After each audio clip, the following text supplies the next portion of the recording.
হুগলি নদীর চরে সবচেয়ে গরিব আদিবাসী গ্রাম, যারা গঙ্গা নদীর চরে মাছ ধরতে আসেন তারা অনেক কষ্ট করে মাছ ধরেন। এখানকার আদিবাসী মানুষ জমিতে কাজ করেন, চারিদিকে সবুজ সবুজ ক্ষেত, যেন সবুজের মেলা। লোকের জমিতে 250 টাকায় জন খাটেন।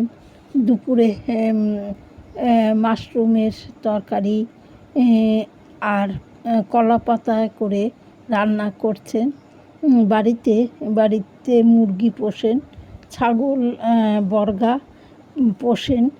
বাচ্চা দিলে পরে 2টো বাচ্চা হলে একটা মালিক আর একটা হচ্ছে যে পোষে সে পাবে। এইভাবে তাদের রোজগার। আর একজন খাগ বা নল দিয়ে ঘরের বেড়া ও চাল তৈরি করে তাতে বাস করছেন। খুব দারিদ্র এত বেশি যে মানে একটা বয়স্ক মানুষ তার কোনো রোজগার